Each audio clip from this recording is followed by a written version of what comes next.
Here we go.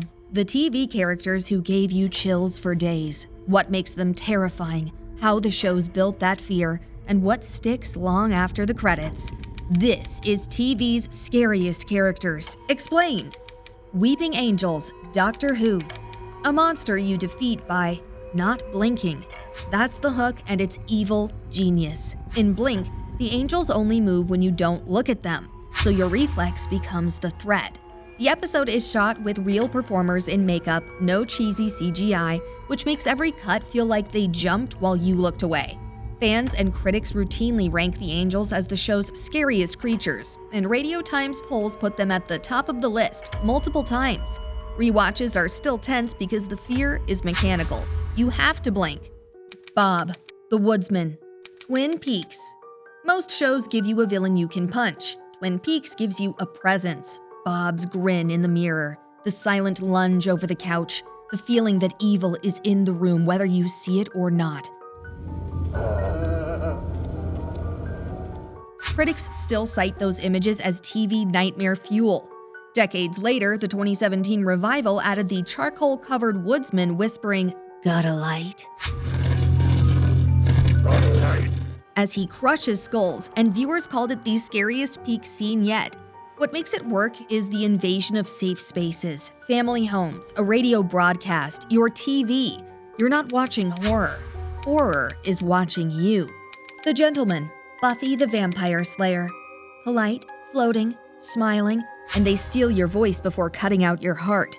Hush removes dialogue for most of the episode, so you can't scream and the characters can't either. Josh Whedon designed them to look Victorian and specifically drew on Nosferatu and Pinhead, nightmare formal wear. Critics, and plenty of first-time viewers, still call Hush the show's creepiest hour because it weaponizes silence. Every footstep is a jump scare. Every grin is a threat. Hannibal Lecter, Mads Mikkelsen, Hannibal. Most serial killer shows push gore to shock you. Hannibal terrifies by making evil beautiful. The clothes, the cuisine, the manners, all hiding a person suit, as critics put it. Mikkelsen plays him like a black hole in a bespoke suit. The charm draws you in, then the control chills you. Vox nailed why it lands. The series turns refinement into menace, and even therapy becomes a trap. Years later, fans still trade posts about how disarming and scary this version is. Lorne Malvo, Fargo, Season 1. He's not loud, he's calm. Malvo treats murder like weather, something that just happens, and that's what makes him terrifying. Essays link him to Anton Chigurh, a force more than a man. Critics praised Billy Bob Thornton for making kindness and cruelty read with the same deadpan. By the time you realize he's testing you, you've already failed. The fear isn't "he might kill me," it's "he'll smile while I talk myself into ruin." Kilgrave, Jessica Jones. No claws, no fangs, just 2 words: do this. Kilgrave's power is absolute mind control, and he uses it like a bored rich kid. Critics and advocacy writers flagged how the show maps his control to real-world abuse, isolation, gaslighting, forcing people to hurt themselves because they chose to. That's why he lingers. He's terror that looks like consent. Fans still shudder at Season 1 because every just following orders moment feels horribly plausible. Ramsay Bolton, Game of Thrones. No monster makeup, just a man who enjoys pain. Interviews with Iwan Rheon underline how hard those scenes were to film, because Ramsay's cruelty is presented without mystery or romance. He hunts for sport, smiles through torture, and turns weddings and bedrooms into traps. Viewers and writers called him one of TV's great sadists. Even cast and crew admitted the show might have pushed too far. What makes him scary isn't what he can do, it's that he wants to. Negan, The Walking Dead.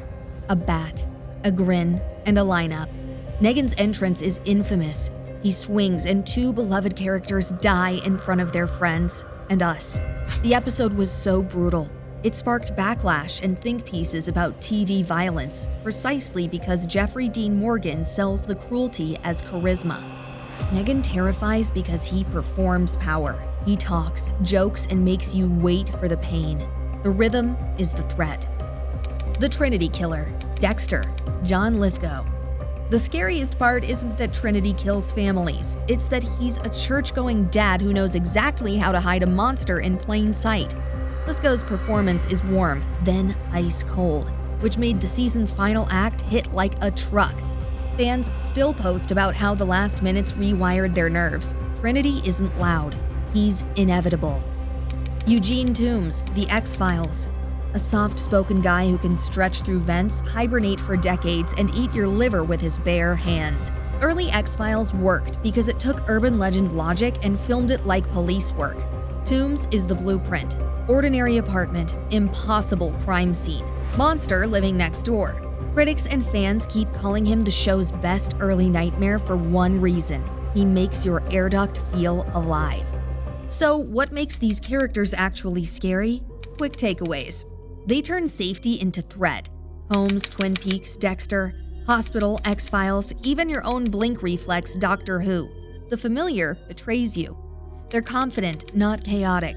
Hannibal plates dinner. Alvo explains calmly. Negan gives a speech.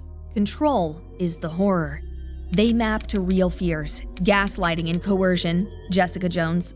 Sadism without mystery, Game of Thrones. Violence as performance, The Walking Dead. That's why the internet still argues about them. If you're into breakdowns like this, a quick subscribe helps a ton. Now, who did we miss? Drop your pick in the comments.